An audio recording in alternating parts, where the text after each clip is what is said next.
दक्षिण भारत की एक कथा सुनो ध्यान से। दक्षिण में हमारे श्री वैष्णव संप्रदाय का एक स्थान है श्रीरंगम। तो श्रीरंगम में एक वैष्णव रहते थे, उनका नाम था धनुर्दास। क्या नाम था? धनुर्दास जी जो थे ये रूप में बड़े आसक्त थे। इनको रूप देखना बड़ा अच्छा लगता था, सुंदर सुंदर रूप हो। भगवान की इनके ऊपर दया हुई और इनकी जो पत्नी थी वो इतनी सुंदर थी, इतना सुंदर रूप था उसका, उससे इनका ब्याह हो गया। अब ये पत्नी को ही देखते रहते थे, उसका रूप इतना लावण्य मधुर। कहां तक कहें कि जब पत्नी चलती थी तो ये उसके ऊपर छत्र लेकर के उल्टे चलते थे, उसको देखते हुए चलते थे छत्र लेकर के, इतनी सुंदर।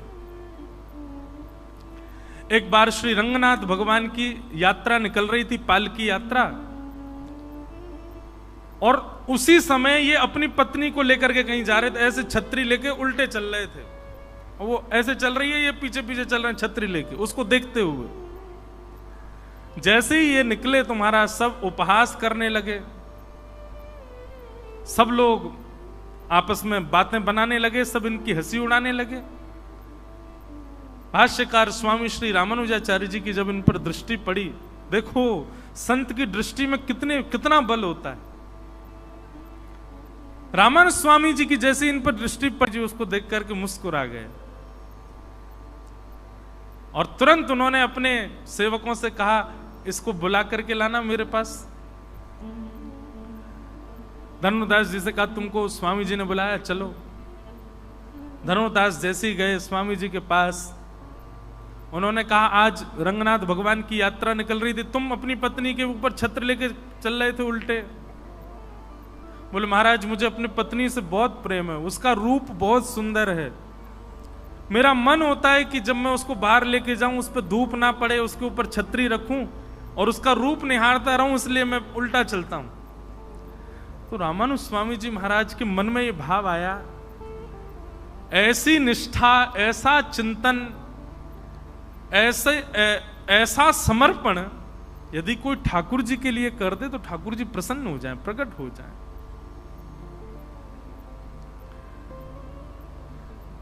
रामानुज स्वामी जी ने कहा, यदि तुम्हारी पत्नी से सुंदर यदि तुमको कोई दिख गया तो क्या करोगे? तो धनुर्दास बोले, हो ही नहीं सकता, मेरी पत्नी से सुंदर कोई नहीं होगा संसार में। बोले रामानुज स्वामी जी बोले, अगर हमने दिखा दिया तो? बोले, मैं वचन देता हूं सदा सर्वदा के लिए अंतिम प्राण श्वास पर्यंत उसका दास हो जाऊंगा, अगर मेरी पत्नी से सुंदर कोई हो तो। आचार्य की बात तो ठाकुर जी मानते हैं। रामानुज स्वामी जी ने तुरंत हाथ जोड़ करके ठाकुर जी से प्रार्थना की, नाथ योग्य है आपकी भक्ति के, क्यों? इसमें गुण पूरे हैं, निष्ठा पूरी है, समर्पण पूरा है, बस संसार के प्रति है। आपके प्रति हो जाए तो एक नंबर भक्त है आपका, कृपा करके इसको दर्शन करा दो। इतने में ही शंख चक्र गदा पद्म धारण किए श्रीमन नारायण भगवान सिर पर मुकुट धारण करके सुंदर मणियां जड़ित हैं और ऐसे कमल नेत्र भगवान मंद मंद मुस्कुराते हुए जैसे ही प्रकट हुए, रामानुजाचार्य जी बोले, देखो दर्शन करो। धनुर्दास ने जैसे ही दर्शन किया, आहा क्या वर्णन करें उस रूप का। वो तो देखता ही रह गया, देख करके मंत्रमुग्ध हो गया, आनंदित हो गया। एक क्षण दिखने के बाद ठाकुर जी अंतर ध्यान हो गए। जैसे ठाकुर जी अंतर ध्यान हुए, रामानुजाचार्य जी के चरणों में गिर गया, मुझे फिर दिखा दो, फिर से दर्शन करा दो। रामानुजाचार्य जी बोले, अब सदा के लिए इनके दास बन जाओ, जैसे अपनी पत्नी के दास बन गए ऐसे इनके दास बन जाओ।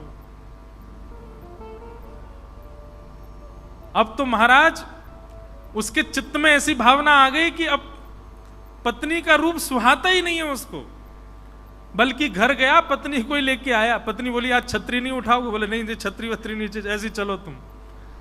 रामानुज स्वामी जी के चरणों में जाके कहा, इसको भी उन्हीं का दास बना दो, दोनों मिलके भजन करेंगे।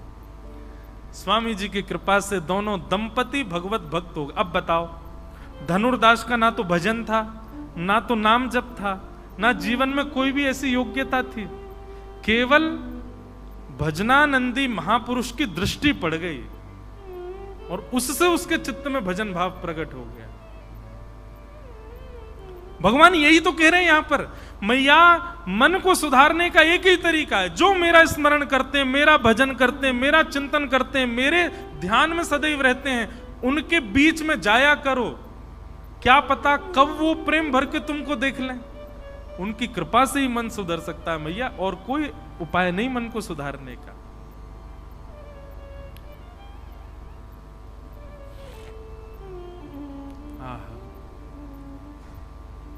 ऐसे भगवान उपदेश दे रहे हैं। इस प्रकार देवूती माता ने अनेक प्रश्न किए, समस्त प्रश्नों को हम प्रणाम करते हैं। आगे मैया ने 4 प्रकार के भक्तों के बारे में, इतना बढ़िया प्रसंग है। 4 प्रकार के भक्त होते हैं। भगवान से पूछा गया आपको कौन से प्रिय होते हैं, तब ठाकुर जी ने अपने प्रिय भक्तों के बारे में, मुझे कौन प्रिय लगते हैं, उनके बारे में बताया। 4 प्रकार के भक्तों के बारे में तो हम नहीं करते चर्चा, बड़ा होगा विषय। भगवान को जो प्रिय हैं उनके बारे में सुन लो। ठाकुर जी कह रहे हैं कि सालोक्य साष्ट सामिप्य सारूप्यैकत्वप्युत दीयमानं न गृह्णन्ति बिना मत्सेवनं जनाः। भैया सालोक्य शास्त्र सामीप्य सारूप्य और एकत्वम 5 प्रकार की मुक्ति होती हैं। 5 प्रकार की मुक्ति होती हैं। पहली मुक्ति का नाम सालोक्य मुक्ति। सालोक्य मुक्ति का मतलब है कि आपको भगवान का लोक मिल जाएगा। जिस लोक में भगवान रहते हैं उस लोक की प्राप्ति हो जाना सालोक्य मुक्ति।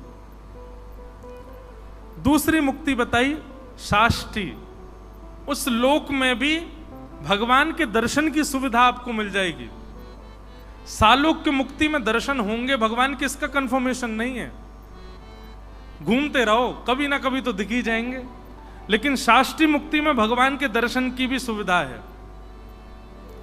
तीसरा बताया सामीप्य।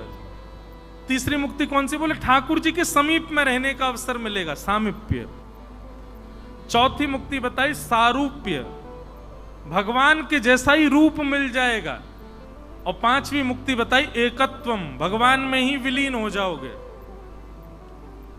लेकिन भगवान कहते हैं मुझे जो भक्त प्रिय होते हैं मैया वो कैसे होते हैं, बोले दीयमान न ग्रहणंती। इन 5 प्रकार की मुक्तियों को मैं उसके सामने रख देता हूं, ले लो तुम्हें कौन सी चाहिए। पर इन 5 मुक्तियों को भी हाथ जोड़ के कहता नाथ मुझे नहीं चाहिए, आप रख लो अपने पास ही। जैसे हमारे श्री नामदेव जी महाराज, पंडरीनाथ भगवान प्रसन्न हो गए उनसे, मांगो क्या चाहिए। नामदेव जी कहते हैं जो मांगूंगा सो दोगे। बोले हाँ, पंढरपुर आने वाले और आपके दर्शन को आने वाले हर वैष्णव की चरण रज मेरे सिर पर पड़े, ऐसा वरदान दे दो। ये प्रिय हैं ठाकुर जी को। और आज भी श्री नामदेव जी मुख्य द्वार पर ही समाधि है, नामदेव जी वहीं विराज रहे हैं।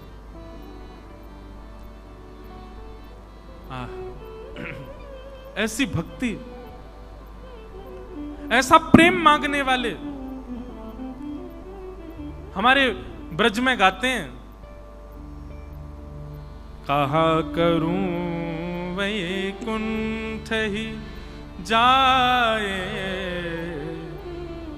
जहां नहीं नंद जहां नहीं यशोदा, जहां नहीं नंद जहां नहीं यशोदा, जहां नहीं गोपी ग्वाल और गाय, कहा करूं मैं कुंठ जाए, कहा करूं मैं कुंठ जाए। ब्रजवासी गा रहे हैं, बोले हम क्या करेंगे वैकुंठ जाके, हमें नहीं चाहिए वैकुंठ। एक कथा आती है भागवत में कि एक बार ब्रजवासियों को पता चल गया कि ठाकुर जी भगवान है। सब ब्रजवासियों ने ठाकुर जी को घेर लिया, बोले लाला तू भगवान है? ठाकुर जी बोले मैं कहता रहूं कि मैं भगवान हूं तब तक तुम मानो ना हो, और अब अपने आप बोल रहे हो कि मैं भगवान हूं। वो नाला सांची बता तू भगवान है? ठाकुर जी बोले हम मैं हूं तो। बोले लाला एक काम करेगा? बोले हाँ, नेक अपने वैकुंठ को दर्शन कराए दे हमें। सब ब्रजवासी बोले अपने वैकुंठ को दर्शन करा दे। ठाकुर जी बोले चलो सबको दिखा के लाऊं, और सब ब्रजवासियों को लेकर के ठाकुर जी वैकुंठ गए। वैकुंठ का दर्शन कर रहे हैं ब्रजवासी। आहा, सुंदर सुंदर अप्सराएं खड़ी हैं, जय विजय पार्षद भगवान के आगे नतमस्तक हो रहे हैं। सूर्य चंद्र आदि सब देवता वहां पर हाथ जोड़ करके खड़े हैं। डुमडुमियां बज रही हैं, नगाड़े बज रहे हैं, ढोल ताशे बज रहे हैं, सुंदर ब्यार बह रही है, सुंदर सुंदर पुष्प वृक्ष आदि नदियां, अद्भुत। भोजन की इच्छा हो गई, 56 भोग प्रकट हो गए। सोने की इच्छा हो गई तो अद्भुत कक्ष प्रकट हो गया। ऐसे सुंदर वैकुंठ का दर्शन किया सब ब्रजवासियों ने, और पूरे वैकुंठ का दर्शन, भोग विलास की सारी सामग्री वहां पर, कोई कमी नहीं है। मधुमंगल श्रीदामा तो बिस्तरन पर कूद कूद के देख रहे हैं, बोले लाला ये तो बहुत जोर के हैं, हम तो यहीं सो जाएं। नदी का जल पान करते हैं, ऐसा शीतल जल महाराज कि पूरा गला से लेके नीचे तक तर हो जाए। प्रसाद ऐसा तो स्वाद आज तक चखा ही नहीं किसी ने, इतना सुंदर प्रसाद। व्यवस्थाएं देख करके सब ब्रजवासी आनंदित हो गए। पूरे वैकुंठ का दर्शन कराया, और वैकुंठ का दर्शन करा करके भगवान ब्रजवासियों से बोले कहो कैसा लगा हमारा वैकुंठ?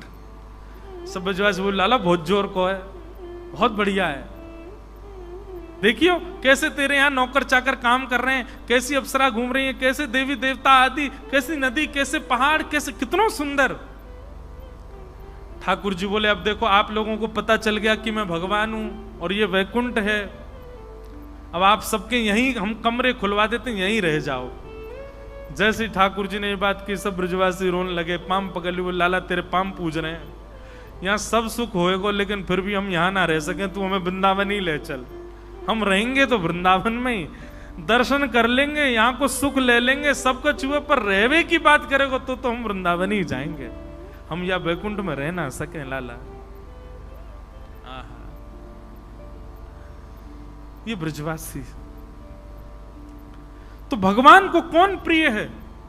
ठाकुर जी कहते हैं मैं उसके सामने लोक संपदा धर दूं, वो कहता नहीं चाहिए नाथ आप चाहिए। कुम्मन दास जी का एक प्रसंग याद आ रहा है। कुम्मन दास जी, उनकी गोद में ठाकुर जी खेलते थे। हमारे जैसे पंढरपुर में श्री तुकाराम जी, नामदेव जी, जनाबाई आदि आदि ऐसे अनेक संत ठाकुर जी को रिझाने के लिए प्रकट हुए, ऐसे हमारे गिरिराज जी में, गोवर्धन में अभी 400-500 वर्ष पहले इन्हीं समकालों में अष्ट सखा प्रकट हुए, 8 सखा। उनमें से एक हैं श्री कुम्भन दास। उन कुम्भन दास जी की भक्ति से प्रसन्न होकर ठाकुर जी उनकी गोद में खेलते थे। और इतना ही नहीं, कुम्भन दास जी जब हल जोतते थे, हल चलाते थे अपने खेत में, ठाकुर जी ऐसे अपनी पीतांबरी में बीज लेकर के और ठाकुर जी पीछे उछालते हुए चलते थे कुम्भन दास। आज भी वो खेत हैं हमारे गोवर्धन में, चंद्र सरोवर के पास में। कुम्भन दास जी की गोद में ठाकुर जी बैठे थे और ठाकुर जी कुम्भन दास जी से कुछ चर्चा कर रहे थे। नेक्स्ट से लाला, अच्छा ब्रज में लाला 4 वर्ष के ही रहते हैं, उससे बड़े नहीं होते। 4 वर्ष के ठाकुर जी कुम्भन दास जी की दाढ़ी ऐसे खींच रहे और कुम्भना कुम्भना कह करके बात कर रहे ठाकुर जी कुम्भन दास जी से। कुम्भन दास जी अपना तिलक स्वरूप कर रहे थे। इतने में ही ठाकुर जी को दया आ गई कुम्भन दास पर। ठाकुर जी बोले ये कुम्भना बेचारो इतनो दीन दुखियारो, या के घर में भोजन के काजे भी सामग्री नहीं है, तिलक स्वरूप करवे के काजे आरसी भी नहीं है, बैठवे के काजे आसन भी नहीं है।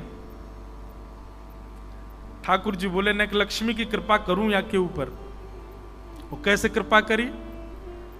एक बहुत बड़ा राजा अपनी आदि संपत्ति दान करने के लिए आया ब्रज में, और वो ढूंढ रहा था कोई भजनानंदी संत मिले तो उसको मैं आदि संपत्ति दे जाऊं। उसने किसी से पूछा तो किसी ने 2-4 नाम बताए, उनमें से एक कुम्मनदास जी का नाम बताया। बोले वो भजनानंदी संत है, उनको दे दो। यहां ठाकुर जी कुम्मनदास जी की दाढ़ी से खेल रहे थे, मन में सोच रहे थे यहाँ पे मैं कृपा करूं। इतने में ही राजा कक्ष में प्रवेश करता है कुम्मनदास जी के, और जैसे ही राजा आया ठाकुर जी अंतर ध्यान हो गए वहां से। कुम्मनदास जी की स्थिति क्या है? कहां चले गए? अरे लाला तुम कहां चले गए? ढूंढन लगे। अरे मेरो लाला कहां चलोगो? पर्दा उठा करके देखें, ऊपर झांक करके देखें, बाहर खिड़की से झांक, मेरो लाला अभी तो कछु कह रहे हो, मेरी दाढ़ी ते खेल रहे हो, कुम्मना कुम्मना कह रहे हो, कछु कहवे वारो, जन कहां चलोगे हो? राजा अंदर आया, अंदर आकर के बोला महाराज मैं आपके चरणों में प्रणाम करता हूं, मैं फलाने जगह का राजा हूं, अपनी आधी संपत्ति दान करना चाहता हूं आपके चरणों में। कुम्मनदास जी बोले भैया आधी संपत्ति अपनी ले जा और जितनी मेरी है थोड़ी बहुत यऊ को ले जा, पर मेरो लाला मुंह को वापस दे जा भैया, मेरो लाला जन कहां चलोगो? कुम्मनदास जी के चरणों में गिर गया, बोले आपको लेना पड़ेगा। बोले मैं तो को वचन देख भाई, दानी दान देवे, लेकिन लेवे वारी की इच्छा नहीं हो तो वो दान पाप हो जाता है, देवे मत। मेरी इच्छा हो तो दियो, मेरी इच्छा ना है ले जा या को वापस। घर वाले खड़े हो गए आकर के कुम्मनदास जी से बोले अरे ले लो ना, बच्चों के ब्याह करने हैं, घर में हमारे में इतनी कमी, बेचारा आधी संपत्ति दे रहा, ले लो ना। क्यों? बोले तुम सब चुप रहो, ले जा भैया अपनी संपत्ति को, ले मोना चाहिए। राजा शाम तक बैठा रहा। कुम्मनदास जी बोले या तो ले जा, नहीं तो मैं जमुना जी में कूद के प्राण त्याग दूंगा। जब इस हट पे आ गए राजा बोला क्षमा करना, कान पकड़ता हूं, जा रहा हूं मैं। संपत्ति लेकर के राजा चला गया। घर वाले कोसने लगे अरे कुम्मनदास कोई समीप आया तुमको देने, तुमने मना कर दिया। कुम्मनदास जी रोने लगे, पतो ना कहां चले गए, मेरी गोद में ही बैठे, वो तो कछु कह रहे, पतो ना कहां चले गए। अर्धरात्रि हुई, गोपाल जी फिर से आ गए। ए कुंभना, जैसे गोपाल जी को देखा दौड़ पड़े, अंग में पड़, कहां चले गए आप, मैं आपको ढूंढ रहे हो। ठाकुर जी के नेत्र सजल हो गए। ए कुंभना, तेरे घर की स्थिति देख करके, तेरे हाल देख करके, तेरे परिवार को भाव रख के मैंने मन में विचार किया कि मैं तो पे कृपा करूं, और मैंने वह राजा को चेतायो कि वो अपनी आधी संपत्ति तो को दान करके जावे, तेने स्वीकार क्यों ना कियो।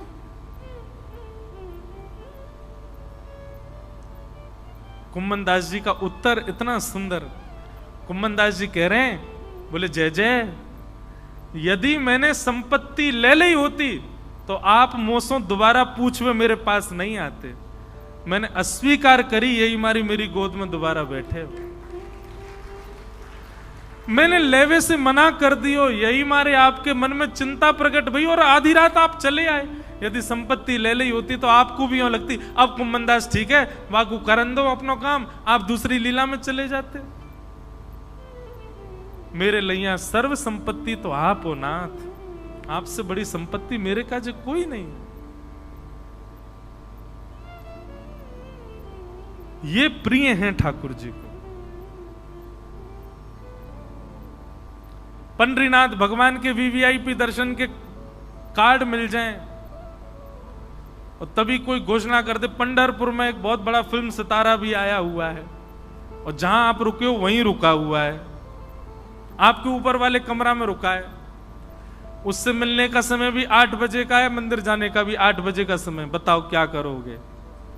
मंदिर नहीं जाओगे, यहीं तो पड़े हम 7 दिन है, आज तो कल कर लेंगे दर्शन, आज तो उससे मिल लें।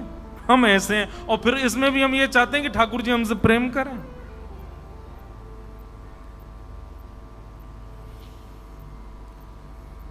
इस प्रकार कपिल भगवान ने अपने प्रिय भक्तों के लक्षण बताए। आगे भागवत में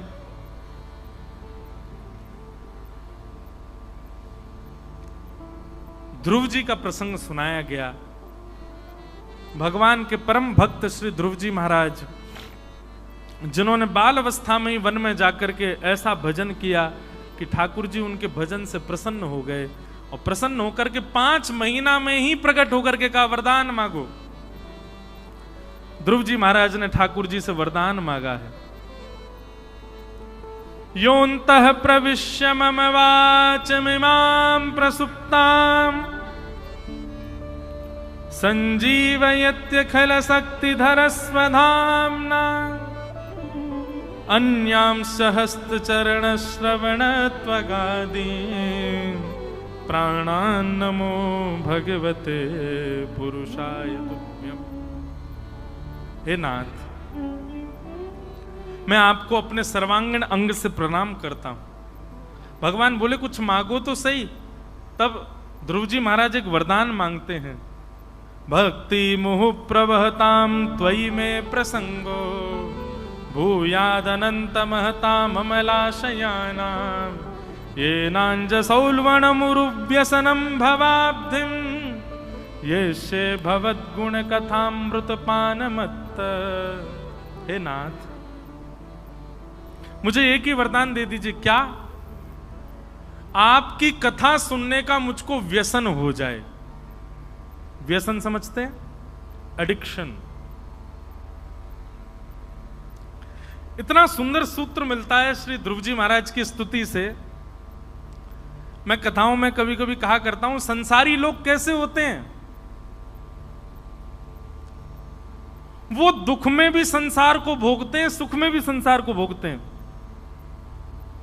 आज मेरा मन बहुत दुखी है, क्या करोगे? बोल आज तो मैं 1 बोतल पीऊंगा। आज मेरे यार की शादी हुई है, आज तो मैं जरूर पीऊंगा। आज मैं एग्जाम में पास हो गया, फर्स्ट रैंक आई है, क्या हुआ? आज तो पार्टी होगी, पिएंगे। आज क्या हुआ? आज मैं फेल हो गया, आज तो पीनी पड़ेगी भाई, दुखी हूं बहुत ज्यादा। आज मेरा ब्याह है, आज तो पीनी पड़ेगी। आज मेरी पत्नी छोड़ के चली गई, डाइवोर्स हो गया, अब तो पीना ही पड़ता, इसके बिना तो जी नहीं सकता मैं। व्यसनी संसारी व्यक्ति क्या करता है? सुख में भी व्यसन भोगता है, दुख में भी व्यसन भोगता है, और केवल बहाने ढूंढता है। आज तो बुआ के बच्चे घर आए हैं, रात में पार्टी होगी। आज बुआ के बच्चे जा रहे हैं तो दुख में पार्टी होगी। सर, मैं रहा हूं ना आजकल के बच्चों के बीच, पता है मुझे कैसे होते हैं। हर चीज में उनको व्यसन चाहिए। लेकिन भक्त क्यों केवल एक ही चीज को सोच के रखता है? भक्त का भी ऐसा स्वरूप होना चाहिए। आज फर्स्ट आया हूं, आज तो हरिनाम संकीर्तन होगा। आज मैं फेल हो गया भैया, दुख में हरिनाम संकीर्तन होगा। आज मेरा ब्याह है, आज हम कथा सुनने जाएंगे। आज मेरा ब्याह टूट गया, आज भी कथा सुनने जाएंगे। आज मेरे बुआ के बच्चे आ रहे, आज तो हरिनाम संकीर्तन करना ही पड़ेगा। आज मैं बहुत दुखी हूं, आज तो हरिनाम संकीर्तन के बिना चलेगा ही नहीं। ऐसी स्थिति मांग रहे हैं कौन? श्री ध्रुव जी महाराज कि नाथ, जिस प्रकार व्यसनी व्यक्ति व्यसन भोगने के लिए बहाने ढूंढता है, ऐसे मैं भी आपके भजन के लिए बहाने ढूंढा करूं। ऐसी कृपा मुझ पर कर दो। भगवान ने ध्रुव जी के ऊपर कृपा की और कृपा करके कहा, ध्रुव तुम मेरे परम भागवत भक्त हो, लेकिन क्योंकि तुम्हारे मन में इच्छा थी कि तुमको राज्य गद्दी पर बैठना है, तो 36,000 वर्ष के लिए तुम राजा बनोगे पहले, उसके बाद मेरी प्राप्ति होगी। ध्रुव जी महाराज 36,000 वर्ष तक पृथ्वी पर राजा रहे, और उसके बाद आज भी ध्रुवलोक में विराजमान है। बोलो भक्त वत्सल भगवान की। ये ध्रुवलोक जो है, ये ध्रुव तारा जो हमको दिखाई देता है, ये श्री ध्रुव जी महाराज का लोक है। वहां ध्रुव जी विराजमान है। हमारे पूज्य नाना जी एक बात कहते थे, ये तारा सुबह ही सुबह क्यों चमकता है? बोले पूरे दिन तो ध्रुव जी इस पर बैठ के भजन करते हैं, लेकिन ब्रह्म मुहूर्त के समय पर भगवान ध्रुव जी से मिलने के लिए जाते हैं, इसलिए ध्रुव जी पूरे लोक को सजाते हैं, इसलिए वो चमकता है, उसका दर्शन होता है। हमारे पूज्य नाना जी कहते ब्रह्म मुहूर्त में उठ करके ध्रुव लोक का दर्शन करने हो तो आप ये विचार कर सकते हो ध्रुव तारे को देखते समय कि इस वक्त नारायण भगवान यही हैं। पूरे दिन की नहीं पता हो सकता, लेकिन ब्रह्म मुहूर्त में ठाकुर जी वहीं होते हैं, ध्रुव लोक में होते हैं, ध्रुव जी के पास होते हैं।